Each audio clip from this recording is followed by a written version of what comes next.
아멘. 하나님 말씀입니다. 이사야 65장 17절부터 25절까지입니다.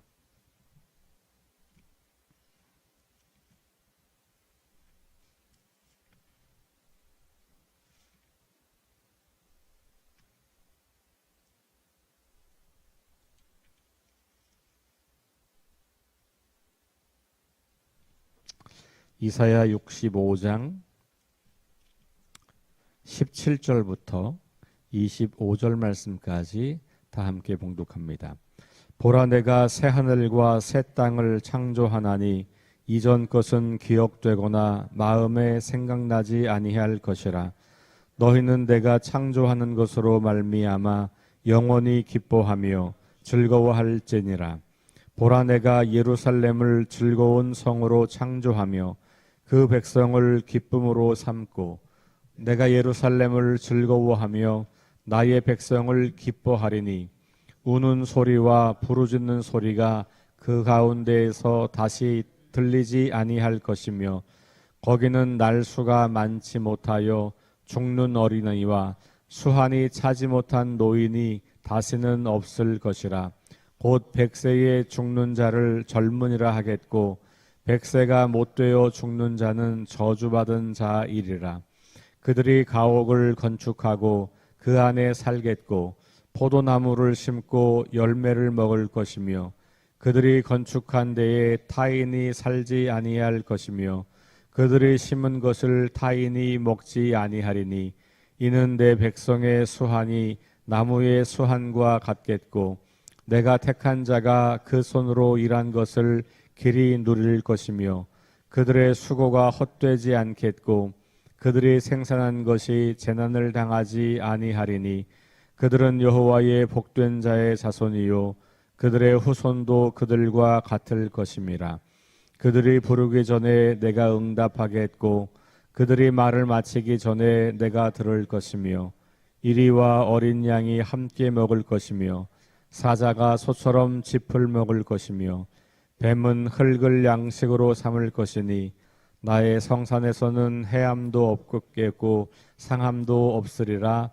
여호와께서 말씀하시니라. 아멘. 네, 이사야의 거의 제일 마지막 부분에 있는 내용이죠.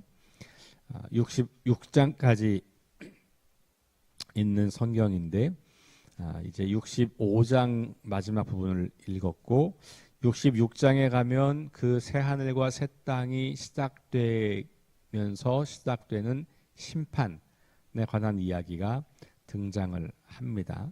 그리고 그 심판을 이야기하면서 그 심판과 더불어서 새로운 회복과 구원의 역사가 시작된다는 것을 우리에게 보여주고 있는데 그 상징적인 비유로 해산하는 고통 이런 표현이 등장합니다. 66장 7절에 보면 시온은 진통을 하기 전에 해산하며 고통을 당하기 전에 나말을 낳았으니 뭐 이렇게 나오고 그 뒤로 나오면 그 순산하는 이야기, 진통하는 이야기 그 이야기가 반복해서 나오게 되고 그리고 젖을 빠는 어린아이의 그 풍성함 뭐 이런 이야기들이 나오고 그 뒤로 쭉 넘어가서 다시 22절에 가면 새 하늘과 새 땅이 다시 나옵니다. 내가 지을 새 하늘과 새 땅이 내 앞에 항상 있는 것 같이 너희 자손과 너희 이름이 항상 있으리라 이렇게 되면서 이사야가 맺음을 하고 있어요.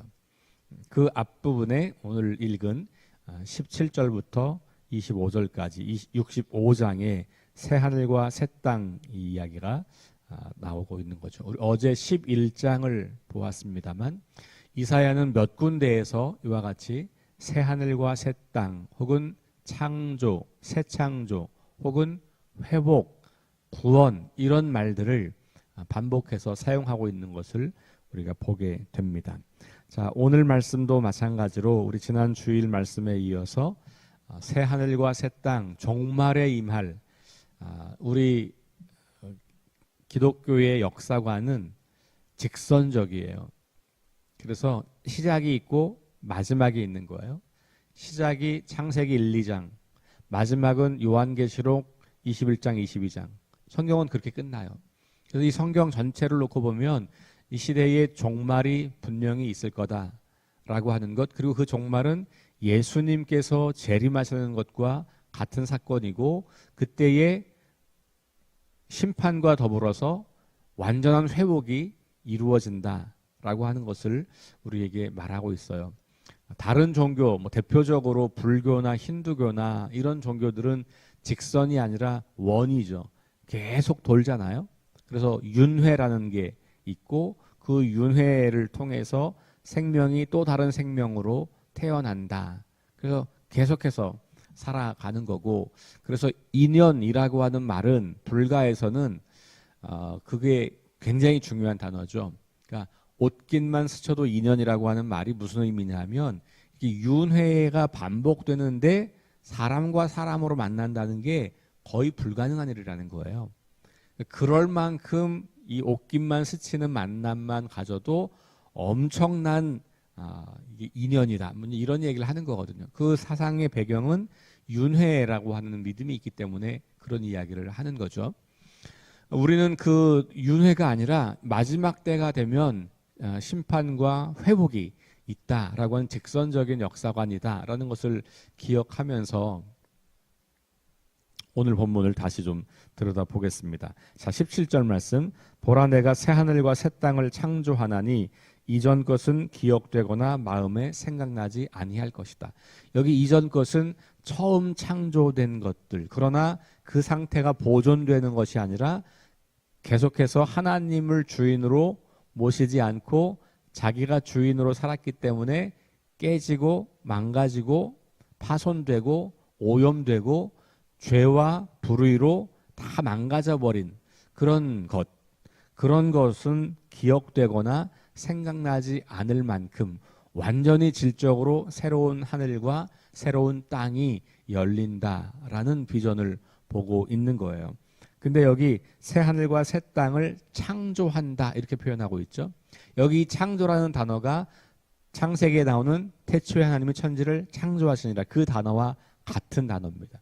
히브리어로 바라라는 단어인데 같은 의미예요. 하나님의 신적인 창조를 말할 때 우리는 이 이야기를 보게 됩니다. 그러니까 하나님께서 창조하시는 세상이라고 하는 말이 있는 겁니다. 하나님께서 창조하시는 세상. 그러니까 사람들이 만들어가는 세상이 아니에요. 우리가 뭘 열심히 노력한다고 해서 이루어지는 세상은 아닙니다. 그럼에도 불구하고 우리가 해야 할 몫이 있지만 우리의 힘만으로 이루어지는 것이 아니고 하나님의 계획과 하나님의 일하심과 하나님의 역사가 이 새 하늘과 새 땅을 만드는데 아주 결정적인 일이고 우리는 그것의 아주 작은 영역에서 우리에게 주어진 먼저 그 새 하늘과 새 땅을 맛본 자로서의 삶을 살아가야 할 책임이 있는 것. 그런 책임을 다할 때 하나님이 그런 사람들을 통하여서 그런 사람들을 데리고 하나님께서 그 일을 이루어 가시기는 하지만 우리가 무엇인가를 만들어내는 것은 결코 아니다는 것을 늘 기억할 필요가 있겠습니다. 자, 18절부터 나오는 이야기 19절까지는 그 새로운 창조, 하나님께서 만드시는 새로운 창조, 새 하늘과 새 땅의 특징을 두 단어로 반복해서 설명합니다. 하나는 즐거움이고 하나는 기쁨이에요. 자, 18절. 너희는 내가 창조하는 것으로 말미암아 영원히 기뻐하며 즐거워할지니라. 나와 있어요.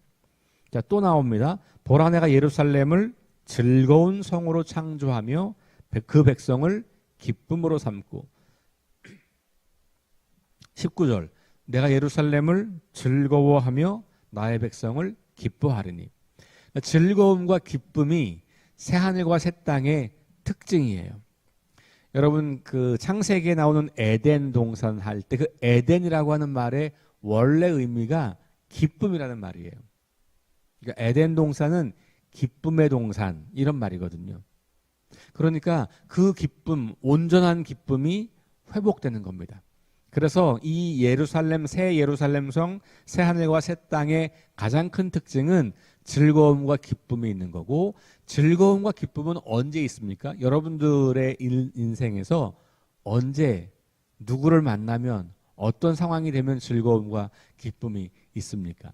물론 어떤 물질적인 것들이 많이 생길 때도 그런 것들이 잠시 있을 수는 있겠지만, 진짜 기쁨과 즐거움은요, 사람과 사람 사이의 관계가 친밀할 때 누리는 거예요. 여러분 연애 시절에 사랑할 때 그냥 만나기만 하도 기쁘고 즐거운 거잖아요. 왜 그래요? 사랑이 충만할 때니까. 여러분들이 자녀를 낳았을 때 그 자녀와 여러분들의 관계가 기쁨이 충만하고 즐거움이 충만한 관계죠. 왜냐하면 그 관계는 그냥 정말 무조건적인 사랑만 존재하는 때이기 때문에 그래요. 친구들을 만나서 그 친구들과 정말 친밀한 관계를 누리는 친구들이라면 그 만남 자체가 기쁘고 즐거운 거잖아요. 그러니까 하나님께서 만드신 세상에 하나님의 창조 원리가 회복되어서 하나님과 인간이, 인간과 인간이, 인간과 다른 생명들이, 그리고 하나님과 이 세상이 친밀함을 누릴 때 그 특징은 당연히 기쁨과 즐거움일 수밖에 없는 것이죠. 우리 교회 안에 기쁨과 즐거움이 가득하려면 당연히 우리 성도들 안에 친밀함이 형성돼야 돼요.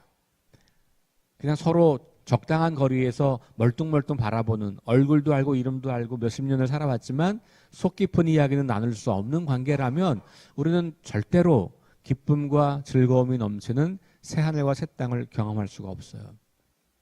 그래서 성도들 간의 친밀함을 누리는 것은 굉장히 중요한 일입니다.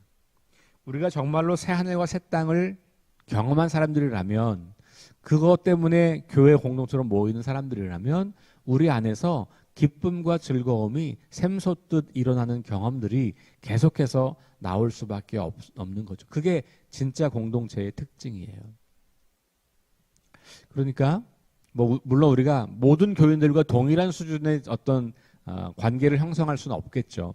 그래서 소그룹이 있는 거고, 그래서 선교회가 있는 거고, 그래서 속회가 있는 거고, 그런 거예요. 그러니까 적어도 거기에 있는 사람들이라면, 적어도 내가 함께하는 작은 그룹, 속회가 됐든 선교회가 됐든 어떤 봉사하는 부서가 됐든 그 작은 단위에서 10명 남짓한 그 단위에서 진실한 사랑을 주고받을 수 없다면, 그래서 그 모임이 기쁨과 즐거움이 충만한 모임이 될 수 없다면, 물론 그것이 단 한 번도 깨지지 않고 완벽할 수는 없겠죠. 그럼에도 불구하고 끊임없이 그런 방향으로 우리의 공동체가 형성되도록 애쓰고 수고하지 않는다면, 그러면 사람들은, 이 땅에서 사람들은 도무지 새 하늘과 새 땅을 경험할 수 없겠죠. 왜냐하면 그걸 먼저 맛본 우리도 그걸 못 만들어내는데 세상에서 어떻게 그걸 만들어내겠어요? 경험하겠어요? 그러니까 교회가 어떤 공동체냐는 굉장히 중요한 겁니다.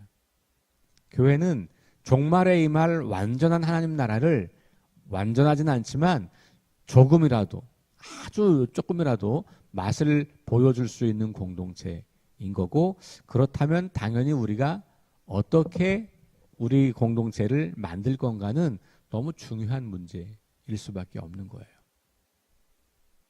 자, 근데 그 핵심이 뭐다? 오늘 말씀을 통해서 보면 즐거움과 기쁨이다. 진정한 회복이 일어날 때 이 기쁨과 즐거움이 일어나는 거고, 오늘 하나님께서는 이사야를 통해서 새 하늘과 새 땅을 창조할 때 그 땅에 즐거움과 기쁨이 충만하다. 하나님께서 우리를 보고 기뻐하신다. 그럼 우리도 우리를 보고 기뻐할 수 있는 거고, 우리도 하나님 때문에 기뻐할 수 있는 거고, 그러니 즐거움이 가득한 세상이 되게 되는 거죠. 자, 그래서 거기에는 다시는 우는 소리나 부르짖는 소리가 들리지 않겠다. 그러니까 관계가 깨어졌기 때문에 나타나는 소리들이에요. 우는 소리나 부르짖는 소리는 깨어진 관계의 특징입니다. 우리가 이 땅에서 끊임없이 울음과 부르짖는 소리가 나올 수밖에 없는 것은 깨어져 있기 때문에 그런 거거든요. 그러니 다시는 그런 것이 있지 않고 기쁨과 즐거움의 관계가 되는 그 새 하늘과 새 땅을 우리가 소망하게 되는 겁니다. 20절에 보니까 이건 이제 아주 육체적인 물질적인 그 이야기를 나누는 거죠.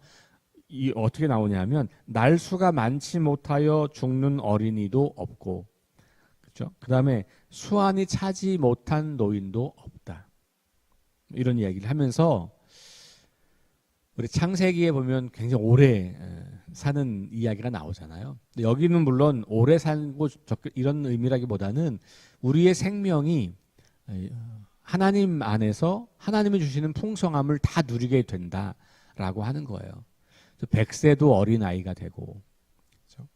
100세보다 먼저 죽으면 그건 저주받는 게 되고, 그럴 만큼 하나님께서 주신 생명이 하나님이 누리시는 그 풍성함 속에서 풍성하게 되는 그런 복을 우리에게 말해주고 있는 거죠. 이것도 결국은 뭡니까? 우리가 하나님이 주신 생명을 그 풍성함으로 누린다고 하는 것은 거기에 깨어짐과 망가짐이 회복됐다는 말이기도 한 거예요.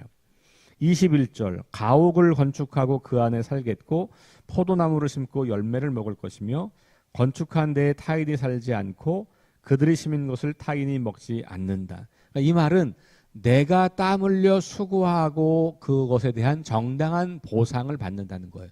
모든 사람들이 자기가 땀 흘려 수고하고 그것의 열매를 풍성히 먹고 누리고 살게 되더라. 물론 역사적 맥락으로 이것은 다시 말씀드리지만 이스라엘 백성들이 포로에서 회복되는 것을 말하는 겁니다. 그런데 그것이 신약으로 넘어오고 우리까지 넘어오면 단순히 그 포로기의 회복이 아니라 메시아가 오셔서 장차 이루어질 완성된 하나님 나라의 모습을 우리에게 보여주는 거예요. 그러니까 이게 문자적으로 이렇게 되겠다고 보기는 힘들겠죠. 그러나 이것이 의미하는 바는 모든 사람들이 그날이 되면 억울한 일이 없겠고 빼앗기는 일이 없겠고 탈취당하는 일이 없겠고 누군가에 의해서 해함을 받거나 공격당하는 일이 없겠고 내가 하고 있는 모든 것, 내가 뿌린 씨앗들을 내가 그것을 누리는 세상이 된다라는 거예요. 자, 23절에 그 표현을 하는 겁니다. 그들의 수고가 헛되지 않겠고 그들이 생산한 것이 재난을 당하지 않겠고 그들은 여호와의 복된 자의 자손이요 그들의 후손도 그들과 같을 것이다. 이렇게 나와 있어요. 그러니까 억울하게 그것을 빼앗기거나 그것이 손해보거나 그런 일이 더 이상 일어나지 않을 거다라는 거죠.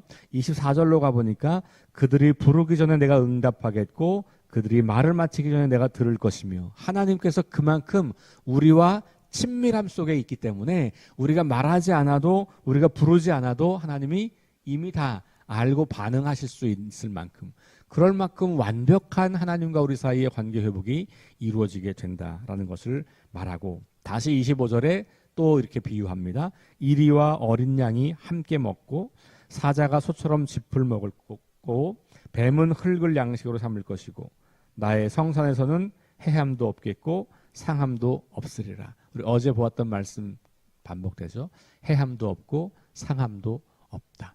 모든 동물들이 서로를 공격하고 잡아먹는 그런 관계가 아니라 이 모든 동물들이 서로를 사랑하고 존중하고 친밀하며 함께 기쁨과 즐거움 가운데 살아가는 그런 새로운 세상을 우리에게 보여주고 있는 겁니다. 이런 세상이 올 거라는 게 정말 믿어지시나요? 이게 우리의 믿음인 거예요. 이런 세상.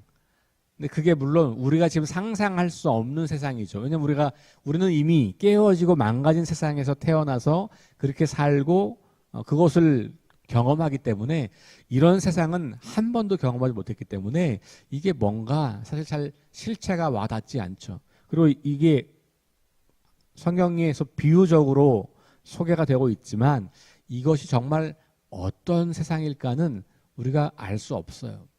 그러나 분명한 것은 그런 것들이 온다는 거고 그것이 하나님께서 우리에게 주시는 최종적인 상태라는 겁니다. 그런 나라에 들어가 살게 될 자격은 바로 예수 그리스도를 믿는 믿음 안에서 우리에게 주어지는 선물인 거죠. 저와 여러분들이 그것을 실제로 믿음으로 고백하며 그날이 그 새하늘과 새 땅이 이 땅에 이루어질 것을 기도하며 오늘 우리는 이 땅에서 이미 그 땅을 사는 사람들의 그 거룩한 인생들이 다 될 수 있기를 주님의 이름으로 축원합니다. 기도하겠습니다. 하나님 감사합니다. 새하늘과 새 땅을 창조하시고 그 땅에 기쁨과 즐거움이 충만하고 빼앗김과 억울함과 폭력과 상함과 해함이 없는 그런 세상을 우리에게 소망하게 하시니 감사합니다. 이 땅에서는 그런 것들을 맛볼 수 없고 경험할 수 없지만 그것을 믿음으로 고백하는 우리들, 그리고 예수 그리스도 안에서 그런 것을 경험했던 우리들이 이 땅에서 아직도 어두움과 절망과 고통과 좌절과 눈물과 탄식 속에 있는 사람들에게 하나님의 이 아름다운 나라를 조금이라도 맛보아 알게 하는 사명을 잘 감당하는 우리 모두가 될 수 있도록 인도하여 주옵소서. 석교교회가 존재하기 때문에 이 지역사회가 하나님 나라가 드러나고 그 나라의 풍성함이 나누어지고 그 나라의 기쁨과 즐거움이 전파되는 그런 공동체 될 수 있도록 인도하여 주옵소서. 예수님 이름으로 기도합니다. 아멘. 우리 함께 합심해서 기도하실 텐데요. 6가지 기도 제목 가지고 기도하시고 제가 오늘과 내일 서울연회에서 올해 안수받는 목사님들, 안수 대상자들 수련회가 있는데 거기 제가 한 6명 정도를 맡아서 멘토링을 하는 그런 기회를 갖게 되었습니다. 그래서 저의 사역을 통해서 새롭게 안수받으시는 목사님들이 좋은 목사의 길을 걸어갈 수 있게 되기를, 그런 것들을 함께 꿈꾸고 기도하는 그런 중요한 시간이 될 수 있기를 위해서 우리 함께 또 기도해 주시면 좋겠습니다. 우리 다 함께 합심해서 기도하시겠습니다.